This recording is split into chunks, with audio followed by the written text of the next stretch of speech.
রাশিয়ার president Vladimir পুতিনের সাম্প্রতিক উত্তর কোরিয়া সফর আলোচনা ছড়িয়েছে সারা বিশ্বেই। বিশেষ করে এ সফরে সই হওয়া একটি দ্বিপাক্ষিক চুক্তি অনেক বেশি সাড়া ফেলেছে, যেখানে পুতিন উত্তর কোরিয়ার প্রধান নেতা কিম জং উন সম্মত হয়েছেন যে তাদের দেশ দুটির বিরুদ্ধে যে কোনো আগ্রাসন তারা পরস্পরকে সহায়তা করবেন।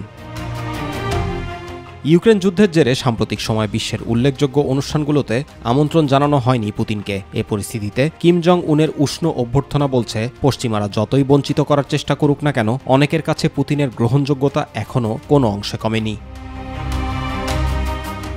এ সফরে দুই নেতার বিবৃতি ও চুক্তির মধ্য দিয়ে যুক্তরাষ্ট্র ও তার মিত্রদেশ সাম্রাজ্যবাদী নীতির নিন্দার পাশাপাশি উত্তর কোরিয়ার সঙ্গে রাশিয়ার সম্পর্ক আরও জোরদার হওয়ার আভাস পাওয়া গেছে। চুক্তিতে আরও বলা হয়, একটি দেশে যদি যুদ্ধ পরিস্থিতি তৈরি হয় তাহলে অপর দেশ তাৎক্ষণিকভাবে অস্ত্র সহায়তাও দেবে। প্রশ্ন উঠেছে, এই সামরিক কৌশলগত অংশীদারিত্ব চুক্তির ফলে যৌথ সামরিক মহড়া এবং সীমান্ত রক্ষার জন্য যৌথ বাহিনী গঠন হবে কিনা, ভবিষ্যতে আরও দেশ এই চুক্তিতে যুক্ত হবে কিনা সে প্রশ্নও তুলছেন বিশ্লেষকরা। এছাড়াও পারস্পরিক সামরিক সহায়তার এই চুক্তির ফলে ইউক্রেন যুদ্ধে উত্তর কোরিয়ার অস্ত্র ব্যবহার হবে কিনা সেই প্রশ্নও উঠছে। জুবাইর রহমান, মাই টিভি নিউজ।